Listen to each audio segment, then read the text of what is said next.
You cannot have Easter without first passing through Good Friday. But Easter is coming.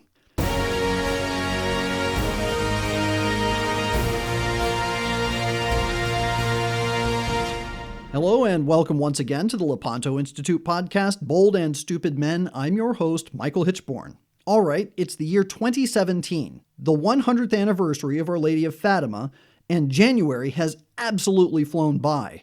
Now, I have to be honest with you folks, I have never seen so much news and confusion in the Catholic Church in the month of January in my entire life. Let's just recap a few of the highlights. Last month, there was much news about the Sovereign Order of Malta. First, one of the top knights, Albert Boeselager, was forced to step down when it was discovered that while he was in charge of the order's international aid and development agency called Malteser International, Malteser had distributed hundreds of thousands of condoms and oral contraception as well. A papal commission is assigned to look into the matter, and in a very strange and convoluted twist of events, the head of the Knights of Malta, Matthew Festing, is forced to resign. He's also forced to falsely implicate Cardinal Burke, and Boeselager, who was again responsible for the distribution of contraception through the Catholic agency, was reinstated. This is crazy. Here's another one. The bishops of Malta established a new set of guidelines regarding the implementation of Amoris Laetitia, mandating that priests give Holy Communion to divorced and remarried Catholics without an annulment under a very specific circumstance.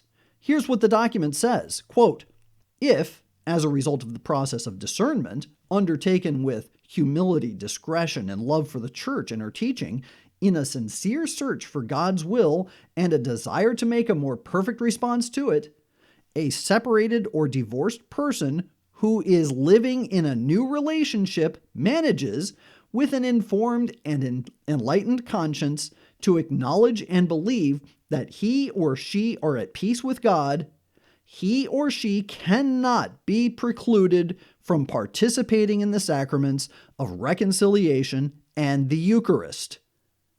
This is crazy.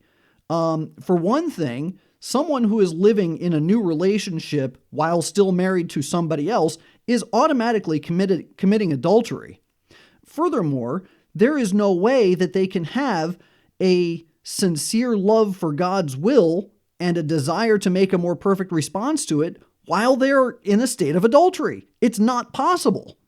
But they're saying that it is possible. And then they're making priests actually provide communion to those who are in that state and then claiming that they are at peace with God's will. Well, just a few days following the publication of this document, several reports emerged that the bishops have threatened to suspend any priest that refuses communion for the divorced and remarried. Following up on this, the German bishops themselves have also implemented their own plan to provide communion to divorced and remarried Catholics. And here's something else that happened this month. The author of The Population Bomb, one of the most virulent population control advocates around, was invited to speak at an upcoming event at the Vatican.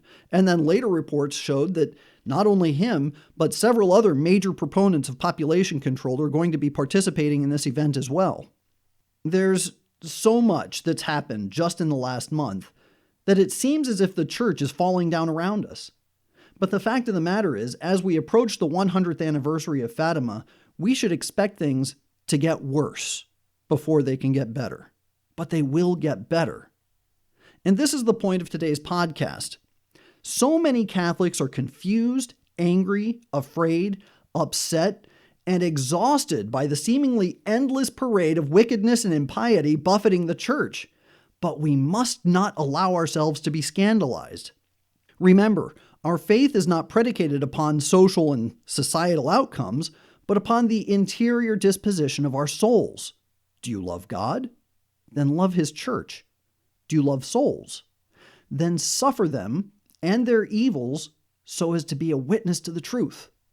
Don't let the devil so disturb your peace that you fall into the sins of gossip, impiety, and worst of all, the loss of hope.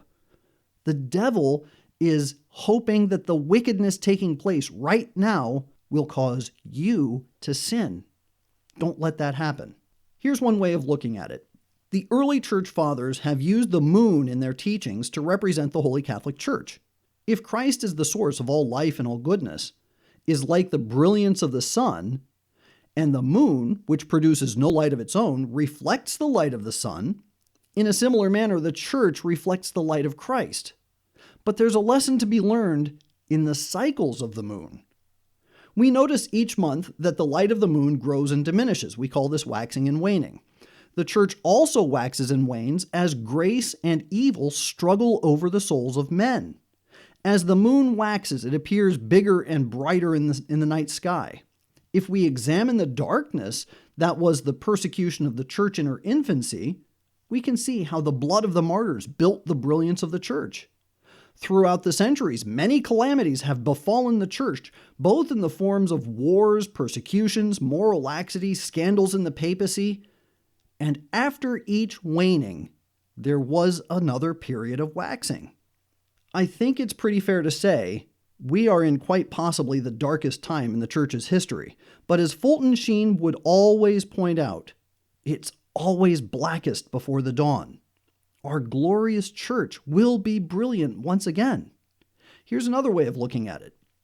Try to think of the church in terms of a real body. And to help you with this, I'm going to give you an example of what is to come. I'm going to tell you the story of quite possibly the most striking miracle to have come out of Lourdes that I'm aware of. It's the case of Ernestine Guilleteau. This 24-year-old girl arrived at Lourdes with a certificate saying that for 3 years she had suffered from tuberculosis peritonitis. The diagnosis was confirmed by 5 doctors in her home area. She weighed 48 pounds when she arrived at Lourdes and was unconscious most of the time. Her death seemed imminent. In fact, the sisters of the hospital showed her mother the cell where they could put the body, but Ernestine wouldn't need it. During the passing of the Blessed Sacrament at the grotto, the morning after her arrival, this skeleton suddenly raised herself up unaided. She got up from the stretcher and followed the procession to the Rosary Church. The crowd looked on dumbfounded. Then a resounding Magnificat broke forth. Ernestine was taken to the medical bureau where 15 doctors examined her and they found no trace of lesions. Before the cure, she had been unable to move without excruciating pain. Now, she walked about with perfect ease. She could eat anything and was very hungry. She returned to Lourdes a year later on a pilgrimage of thanksgiving. From the moment of her cure, she led a healthy and happy life. Now, let's think of this case in light of the church. Today, it seems very much as if our beloved church is suffering a great illness. She seems so ill, in fact, that it's as if she is a skeletal husk of her former glory, and it even feels as if her death may be imminent.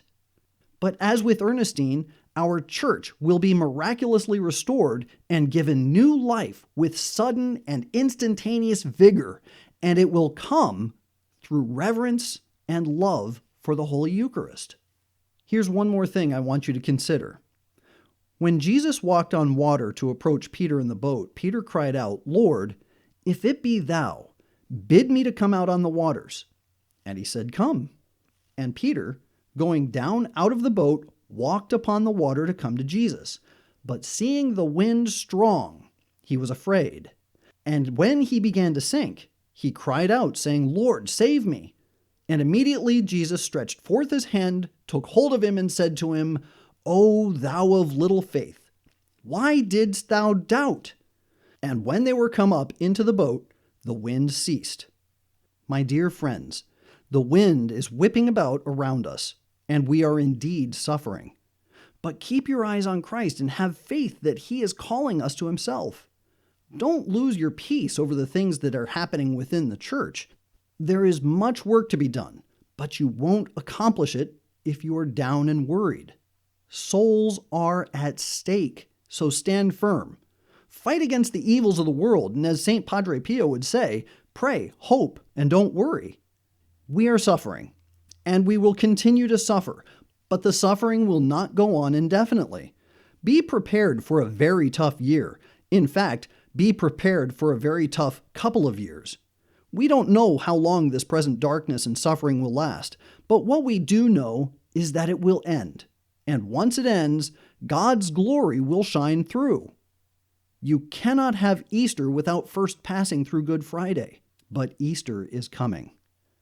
And with that, this is all the time that we have for this week. If you enjoy our podcast and appreciate the work that we do, please consider making a tax-deductible donation by going to www.lepantoinstitute.org/donate.